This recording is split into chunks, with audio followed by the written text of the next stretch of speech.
देखो, जो अब तक हम लोगों ने देखा उसमें ये देखा था कि हरिहर काका की ज़मीन के लिए जो दोनों पक्ष हैं, एक पक्ष उनका परिवार और एक पक्ष ठाकुर बाड़ी, दोनों ने अपनी अपनी चाल चल दी। मतलब दोनों लोग हरिहर काका को एन केन प्रकारेण अपनी जमीन उनके नाम लिखने के लिए जोर जबरदस्ती कर चुके हैं और दोनों को परिणाम के रूप में क्या मिला है? अभी तक कुछ हासिल नहीं हुआ है। यहां तक सबको कंफर्म है?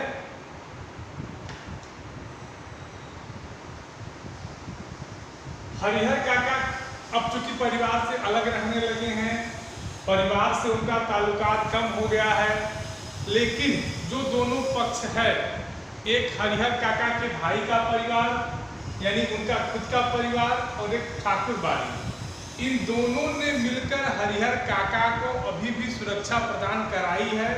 वो इसलिए क्योंकि हरिहर दोनों पक्षों को डर ये है कि अगर कोई पक्ष हावी हो गया तो जमीन अपने नाम करा लेगा। उसके बाद यहाँ तक हम लोग पढ़ चुके थे, लेखक की बात हो चुकी थी, आज हमको यहाँ से पढ़ना है। कहते हैं कि गांव में एक नेताजी है, वह न तो कोई नौकरी करते हैं न खेती गृहस्थी, फिर भी 12 महीने मौज उड़ाते रहते हैं। ठीक, कहते हैं कि गांव में एक नेताजी है, महंत जी, और हरिहर काका वाला जो गांव है उसी गांव में एक नेताजी भी है। और नेताजी क्या करते हैं? कोई नौकरी वोकरी कुछ नहीं करते, न खेती गृहस्थी कुछ नहीं करते, लेकिन 12 महीने मौज उड़ाते रहते हैं। राजनीति की जादुई छड़ी उनके पास है। उनका ध्यान हरिहर काका की ओर जाता है। वह तत्काल गांव के कुछ विशिष्ट लोगों के साथ उनके पास पहुंचते हैं और यह प्रस्ताव रखते हैं कि उनकी जमीन में हरिहर उच्च विद्यालय नाम से एक हाई स्कूल खोला जाए, जिससे उनका नाम अमर हो जाएगा, उनकी जमीन का सही उपयोग होगा और गांव के विकास के लिए एक स्कूल मिल जाएगा। लेकिन हरिहर काका के ऊपर अब कोई दूसरा रंग चढ़ने वाला नहीं था। ठीक, देखिए, इन सब घटनाक्रम के हो जाने के बाद हरिहर काका के गांव में एक नेताजी भी रहते हैं। नेताजी पेशे से ही नेताजी हैं, न तो खेती करते हैं न नौकरी करते हैं। उनका काम क्या है कि अपनी राजनीति चमकाना, चाहे किसी भी प्रकार से चमकाया जाए। तो जब हरिहर काका के साथ घटी घटना को वो सुनते हैं तो तुरंत गांव के कुछ मानिंदों के साथ, कुछ बुद्धिमान लोगों के साथ पहुंच जाते हैं। हरिहर काका को समझाते हैं कि ऐसा करिए, न तो आप जमीन परिवार में दीजिए न ठाकुर बाड़ी में दीजिए, अब तो क्या करिए कि उसी जमीन पर एक विद्यालय खोल दीजिए जिसका नाम रहे हरिहर उच्च विद्यालय। विद्यालय खोलने से फायदा क्या होगा कि गांव के लोगों को शिक्षा के लिए दूर नहीं जाना होगा, आपका परोपकार भी हो जाएगा, गांव में शिक्षालय भी हो जाएगा और आपकी जमीन का सही उपयोग हो जाएगा और गांव का विकास हो जाएगा। इन सब बातों का प्रलोभन जो है नेताजी देते हैं किसको? हरिहर काका को। लेकिन हरिहर काका अब लोगों की मंशा समझ चुके हैं, ठाकुर बाड़ी से भी मात खा चुके हैं, परिवार से भी हार चुके हैं। 2 जगहों से हार जाने के बाद अनुभव उनको इतना आ चुका है कि अब उनको कोई लाख भी कहे तो अपने जीते हुए जी वो जमीन किसी और को देने वाले नहीं है। तो नेताजी की भी बात वो सुनते नहीं हैं और जमीन नहीं देते हैं। अंत में नेताजी को भी निराश होकर वापस लौटना पड़ता है। यहाँ तक सबको क्लियर है? आगे देखिए। इन दिनों गांव की चर्चाओं के केंद्र हैं हरिहर काका।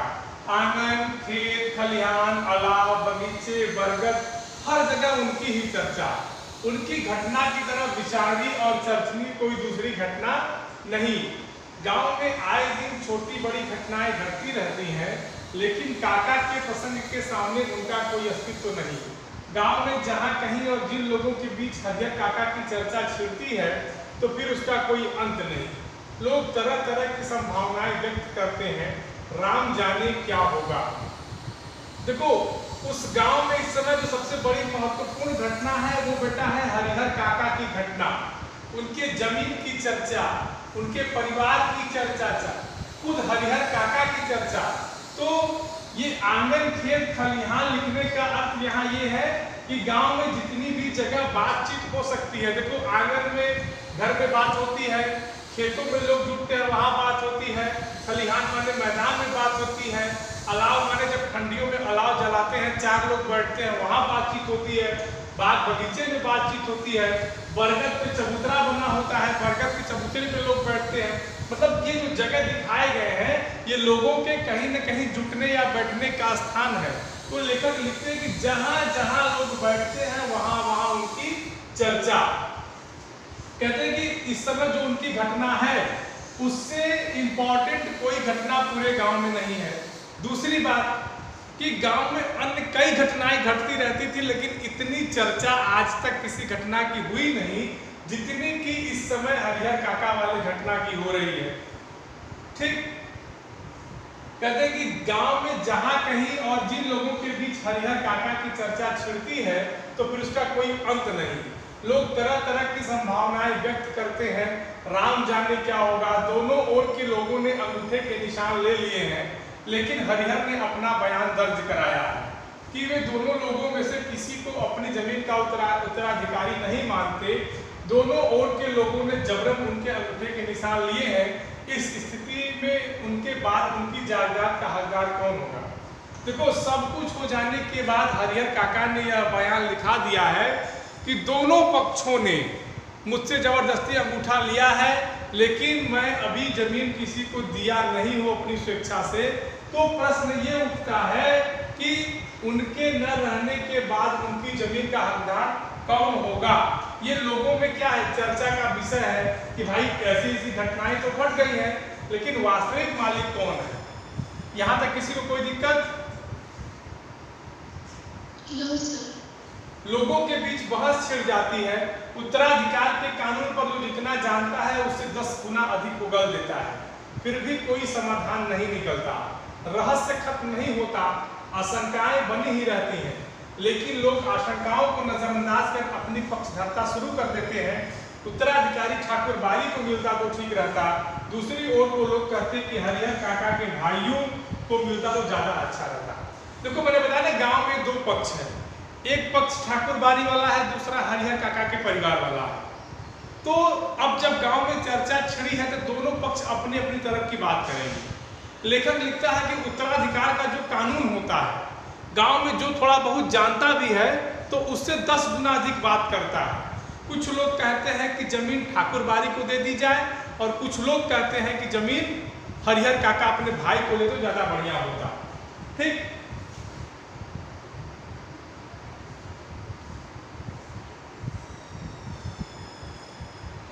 ठाकुर बारी के साधु संत और काका के भाइयों ने कब क्या क्या कहा यह खबर बिजली की तरह एक बार ही समूचे गांव में फैल जाती है। खबर झूठी है या सच्ची इस पर कोई ध्यान नहीं देता। जिसे खबर हाथ लगती है वह नमक मिर्च मिलाकर उसे चटाकर आगे बढ़ा देता है। एक खबर आती है कि महंत जी और हरिहर काका के भाई इस बात के लिए अफसोस कर रहे हैं कि अंगूठे के निशान लेने के बाद उन्होंने हरिहर काका को खत्म क्यों नहीं कर दिया, बात ही आगे नहीं बढ़ती। अब देखो जब ये घटना इतनी प्रासंगिक है उस गांव में तो जितनी मुंह उतनी बातें होंगी, इसका यहाँ वर्णन है। तो जो जैसी बात बोलता गांव में फैल जाती, कोई भी व्यक्ति इस बात को जानने की कोशिश नहीं करता कि इस घटना में इस बात में कितनी सच्चाई है। उसी बीच गांव में एक खबर और फैल जाती है कि महंत जी और हरिहर काका के जो दोनों पक्ष हैं, दोनों भाई हैं, वो अब इस बात के लिए अफसोस कर रहे हैं कि जब हमने अंगूठा ले लिया तो उसी समय उनको मार देना चाहिए था, जिससे सारा बवाल ही खत्म हो जाता। न हरिहर काका जीवित होते न जमीन का लफड़ा बढ़ता। एक दूसरी खबर आती है हरिहर मरेंगे तो उन्हें अग्नि प्रदान करने के लिए ठाकुर बारी के साधु संतों और काका के भाइयों के बीच काफी लड़ाई होगी। दोनों ओर से अग्नि प्रदान करने का निश्चय हो चुका है। इस संदर्भ में उनकी लाश हस्तगत करने के लिए खून की नदी बहेगी। अब देखो क्या क्या तमाशा हो रहा है कहानी में। अभी हरिहर काका जीवित हैं, जमीन उनकी यथास्थिति में है, लेकिन दोनों पक्ष क्या क्या कल्पनाएं कर चुके हैं। एक पक्ष कल्पना करता है, दोनों पक्ष एक पहली कल्पना ये करते हैं कि उनको मार क्यों नहीं दिया गया। दूसरी कल्पना देखिए जो गांव में खबर फैल रही है कि अगर वो मर जाएंगे तो उन्हें जो दाह संस्कार के लिए अग्नि दी जाती है, अग्नि कौन देगा, और अगर देगा भी तो उसके लिए भी लड़ाई होगी, क्योंकि परिवार वाले अपना कह के अग्नि देंगे और ठाकुर बाड़ी के साधु संत अपनी तरफ से देंगे।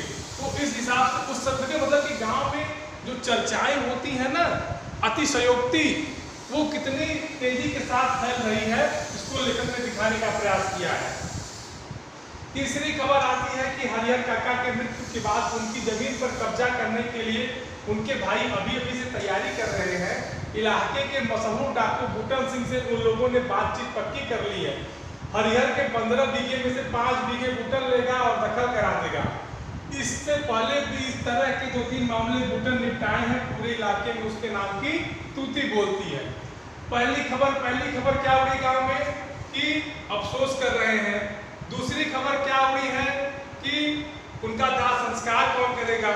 तीसरी खबर क्या उड़ी है कि उस इलाके में एक डाकू है बूटन सिंह, हरिहर के भाई उससे मिल चुके हैं और 15 बीघे जमीन में से 5 बीघे बूटन सिंह को दे करके 10 बीघे जमीन अपने नाम करा लेंगे। और बूटन चूंकि इस तरह की घटनाएं 2-4 गांव में करा चुका है और उसके नाम की तूती माने उसके नाम का डंका बजता था उस क्षेत्र में। यहां तक क्लियर? अब चौथी खबर देखिए क्या आती है। तूती माने बेटा डंका बजना किसी के नाम का। एक चौथी खबर आती है कि महंत जी ने निर्णय ले लिया है कि हरिहर के मृत्यु के बाद देश के साधु नागाओं को बुलाएंगे। अब देखिए 4 खबर आई, 1 2 3 4, ये 4 खबर आई। और अब अंतिम खबर क्या है कि महंत जी ने यह निर्णय ले रखा है कि हरिहर के मरने के बाद वह देश के साधु संतों को जुटाएंगे। रहस्यात्मक और भयावनी खबरों से गांव का आकाश आच्छादित हो गया है। दिन प्रतिदिन आतंक का माहौल गहराता जा रहा है।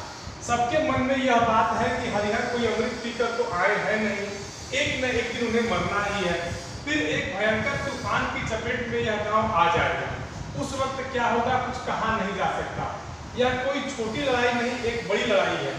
जाने अनजाने पूरा गांव उसकी चपेट में आएगा ही, इसलिए लोगों के अंदर भय भी है और प्रतीक्षा भी। एक ऐसी प्रतीक्षा जिसे झुठला कर भी उसके आगमन को टाला नहीं जा सकता। देखिए जब गांव में 2 पक्ष हो गए हैं, एक ठाकुर बाड़ी का, एक हरिहर काका के परिवार का, और दोनों पक्ष जमीन के लिए एकदम लड़ने के लिए तैयार हैं। ऐसी स्थिति में जब तमाम तरह की खबरें लोगों के मुंह से बाहर निकल रही हैं, सुनाई दे रही हैं, लोगों को लग रहा है कि अब हरिहर काका तो कोई अमृत के आए नहीं है, आज नहीं कल तो मरेंगे, और मरने के बाद जो बवाल होगा वो पूरे गांव को ले डूबेगा, पूरा गांव उससे लपेट में आएगा। क्योंकि छोटी लड़ाई तो है नहीं, गांव में भी 2 पक्ष हैं तो दोनों पक्ष टकराएंगे। और इसी आशंका से पूरे गांव में जो है भय का माहौल व्याप्त है और लोग इस प्रतीक्षा में है कि ये घड़ी आएगी और चाह कर भी इसको झुठला नहीं सकते कि नहीं कि ये होना तय है। यहां तक क्लियर?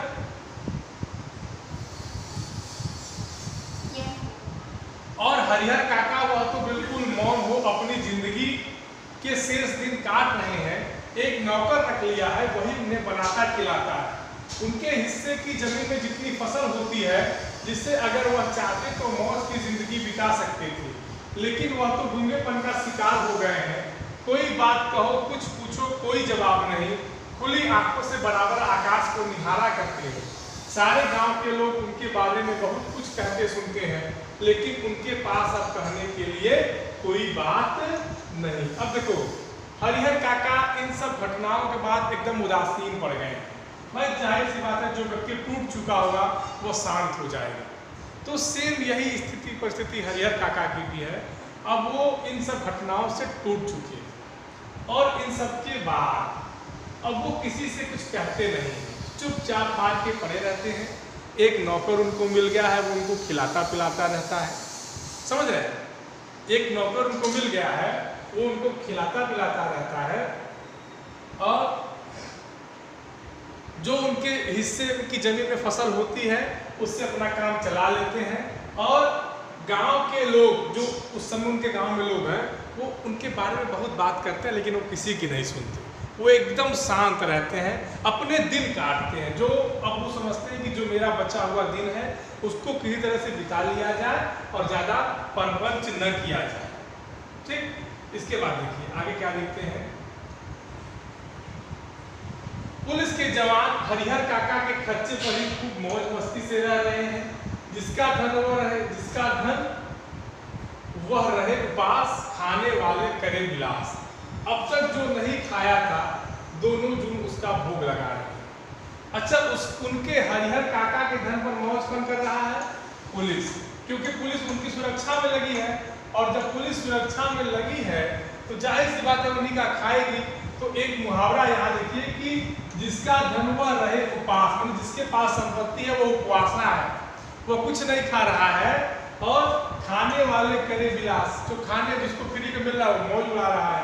अब तक जो नहीं खाया था उसका दोनों जून, मतलब दोनों जून माने होता है समय, जून माने महीना नहीं, दोनों जून माने समय, सुबह शाम जो समय होता है।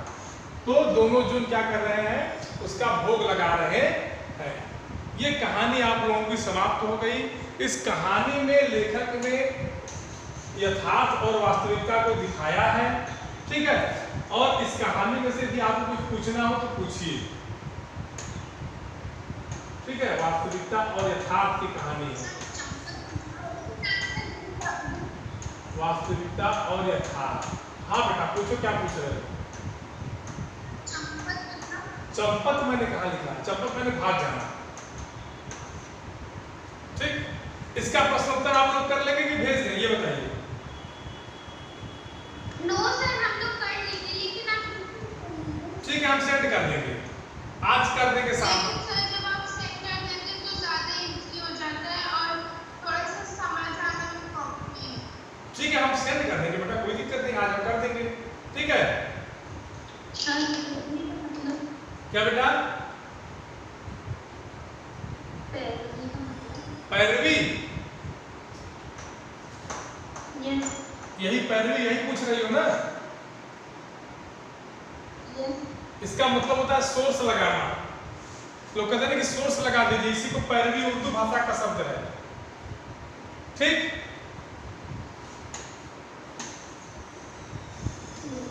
और किसी को पूछना है तो हिंदी में इसका कोई ट्रांसलेशन नहीं है क्या बेटा?